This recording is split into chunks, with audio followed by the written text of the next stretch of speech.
E o nosso bate-papo de hoje é sobre o Dia Internacional do Orgulho LGBT, que é comemorado no dia 28 de julho e tem como objetivo promover uma sociedade igualitária e livre de preconceitos e reforçar o combate à homofobia.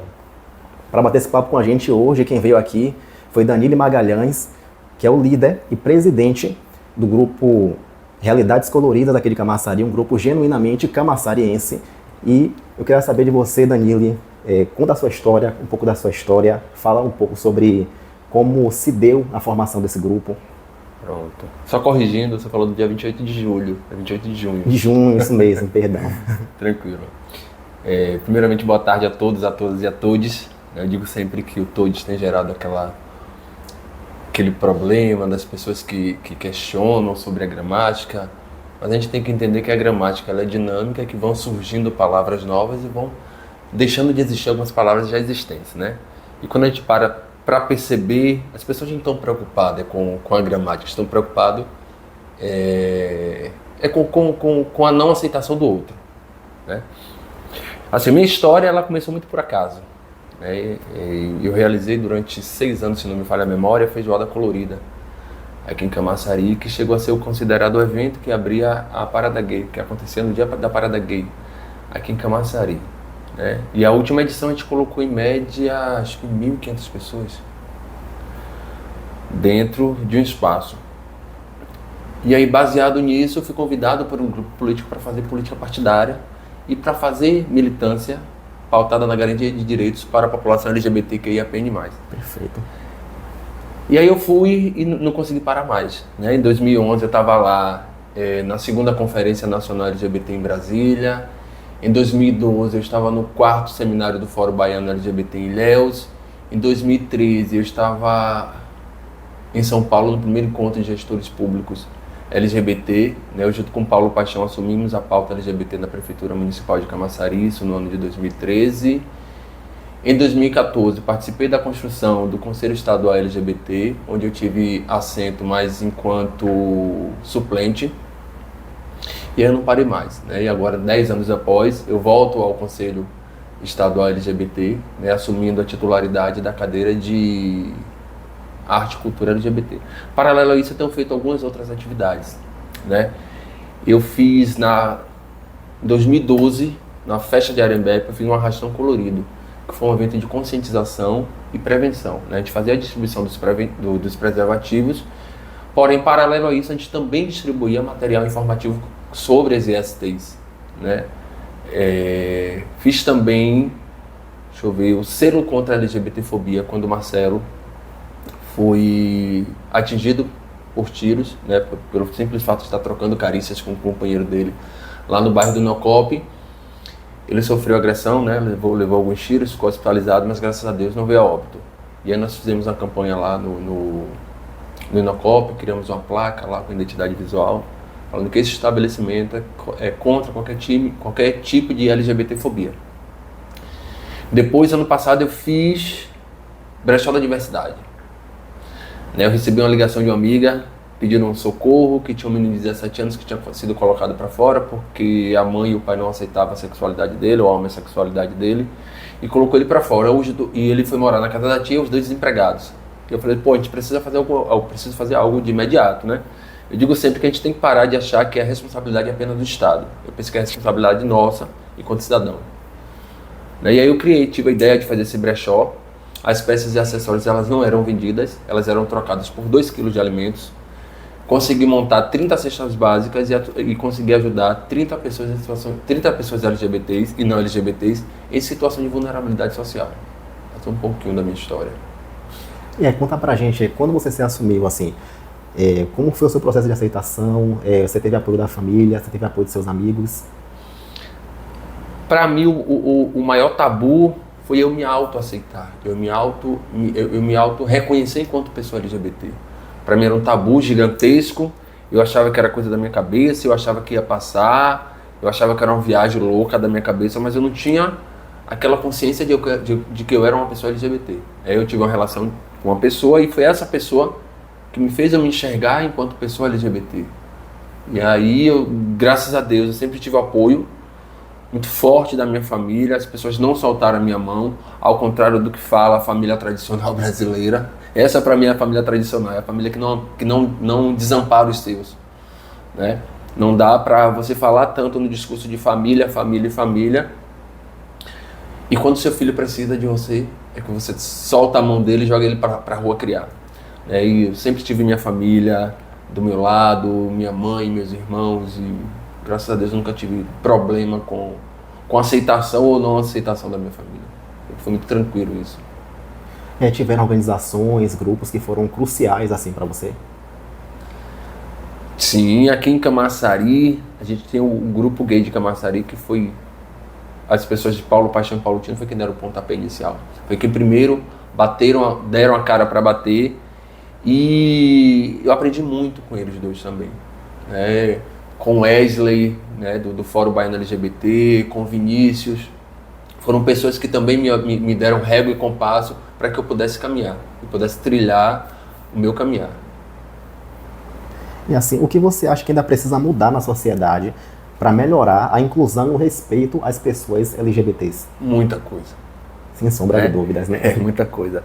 A gente vive ainda no país que mais mata pessoas LGBT no mundo. Pelo 4º ano consecutivo, o Brasil é o país que mais mata pessoas trazendo LGBT. para o contexto da Bahia, é o estado que mais Infelizmente, tem ocorrências. exatamente. Né? Infelizmente, o nosso estado é o estado que lidera esse ranking dentro do nosso país. E tudo isso se dá por falta de políticas públicas. Quando a gente para analisar, todas as leis que nos garante algo ou que nos protege foram chanceladas pela nossa Corte Suprema, pelo nosso STF. Nenhuma das leis que nos protege, que garante a nossa vida, passou pela algumas câmaras, deputado, enfim, Senado, né? O casamento entre pessoas do mesmo sexo foi a Corte Suprema que deu a chancela. A doação de sangue entre pessoas LGBT também foi o STF. O uso do nome social para as pessoas travestis e transexuais e a alteração de nome e gênero no registro civil também foi o nosso STF. Então, eu também concordo que nós tivemos alguns avanços, porém acho que falta muita coisa para a gente avançar. Porque quando a gente para analisar, a gente precisa garantir a empregabilidade das pessoas LGBTs, principalmente das pessoas travestis e transexuais, que são as pessoas que mais morrem nessa estatística. E quando a gente para ver, o que é que sobra para essas pessoas? A rua. É onde elas tiram o ganha-pão delas, onde elas tiram o sustento delas. Então a gente precisa garantir empregabilidade, a gente precisa de política pública para garantir a educação, porque é ali onde começam os bullying, na educação. É ali que uma aluna travesti ou transexual precisa fazer suas necessidades fisiológicas. Mas e aí, qual banheiro ela vai utilizar? Né? Então, baseado nessas barreiras, elas têm a necessidade de deixarem de estudar. E sem falar que o nosso sistema de saúde não está preparado para lidar com lidar com as questões da comunidade LGBT, sim, com os travestis. Sim. Sim, não, é muito precário. Por exemplo, a gente tem um centro de tratamento hormonal em Salvador, chamado CEDAP, mas acho que a gente precisa abranger mais isso, porque quantas pessoas travestis e transexuais não têm poder aquisitivo para ir até Salvador para fazer o tratamento hormonal, né? E aí, quando a gente para analisar, elas e eles fazem o uso de hormônio de maneira desenfreada. Isso lá na frente vai acarretar um problema seríssimo.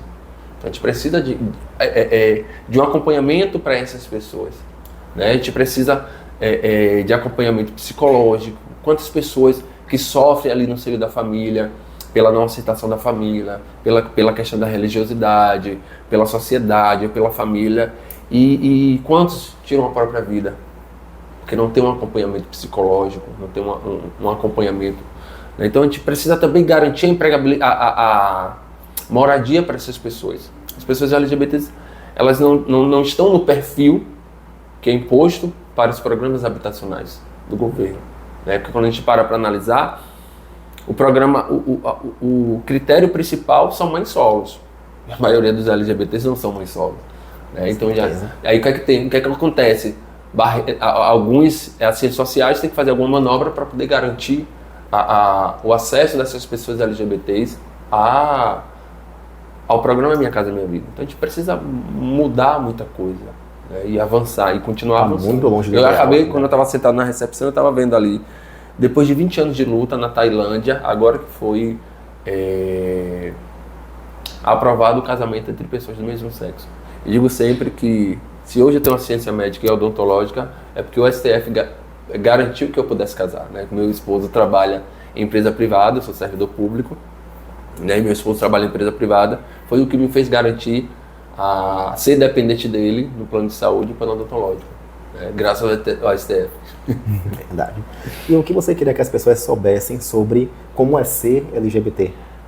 O que você gostaria que as pessoas soubessem, assim? Rapaz, eu digo sempre que para conscientizassem.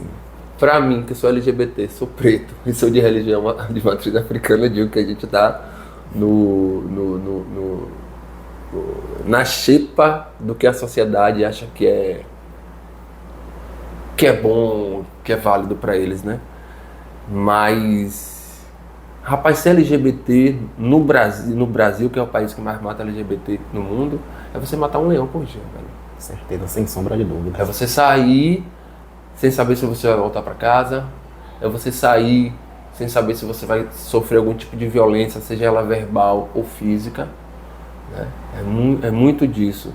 É você sair para buscar o seu ganha-pão e não saber se vai voltar para casa. Tem muito disso. Às vezes até as abordagens elas são truculentas. Eu digo, não agravando a nossa corporação, a Polícia Militar é uma das melhores da Bahia, do Brasil, mas às vezes a gente acompanha umas abordagens muito truculentas, né? Então acho que a gente precisa também fazer esse trabalho de conscientização nas corporações, da abordagem, de como abordar um travesti que está ali na rua trabalhando, tudo isso. As pessoas vão, quando a gente para ver quantas travestis e transexuais são agredidas, são mortas ali no seu ambiente de trabalho. Então também sai para trabalhar sem a certeza de que vai voltar para casa. A gente sabe que a comunidade LGBT é vetada de uma série de direitos, né? E a gente sabe da difícil inserção no mercado de trabalho. E, assim, trazendo para o contexto do nosso município, da nossa Bahia, como é que você vê essa questão aqui dentro de Camaçari? A inserção da comunidade LGBT no mercado de trabalho aqui na cidade de Camaçari. Como você observa isso? A maioria, quando a gente para analisar, a maioria dos LGBTs aqui de Camaçari são trabalhadores informais. São empreendedores, né? Estão ali fazendo decorações, estão ali arrumando o cabelo, fazendo maquiagem, qualquer um tipo de serviço. Embora a gente tenha um entendimento de que algumas empresas, seja lá no polo petroquímico, ou seja aqui no comércio, elas têm aberto espaço para a diversidade entrar, né? Porém, a gente precisa de mais e mais e mais. É uma questão que vem mudando, mas ainda está muito longe de ser ideal. Sim, está muito a mercê ainda, a gente precisa de avançar muito mais do que isso. E assim, muitos precisam, né, ser protagonistas da própria história, porque, né, no mercado tradicional está complicada a situação. Quando você tem o apoio, o amparo da família, é mais fácil você... bem mais fácil. Assim, protagonizar sua vida, sua história. Mas quando você não tem, que você tem que sair de casa com 13, com 14 anos, porque a sua família não aceita sua sexualidade, você não tem um amparo, você não tem norte, né, porque é a rua que vai te criar. E a rua é muito cruel. Muito é cruel, com certeza, né? Na criação e no tratamento dessas pessoas. E assim, para você, quais são as formas mais significativas de celebrar o orgulho LGBT? É dizer que nós estamos aqui, continuar dando a cara para bater, não dá para a gente recuar. Em pleno século XXI não dá para a gente recuar, né? Eu compreendo também que muitos dos nossos, dos meus e dos nossos, não estão ali na linha de frente, mas eu acho que a gente precisa conhecer os nossos direitos, conhecer os nossos deveres e ir para o enfrentamento todo dia. Certeza. Fechou. Finalizamos aqui.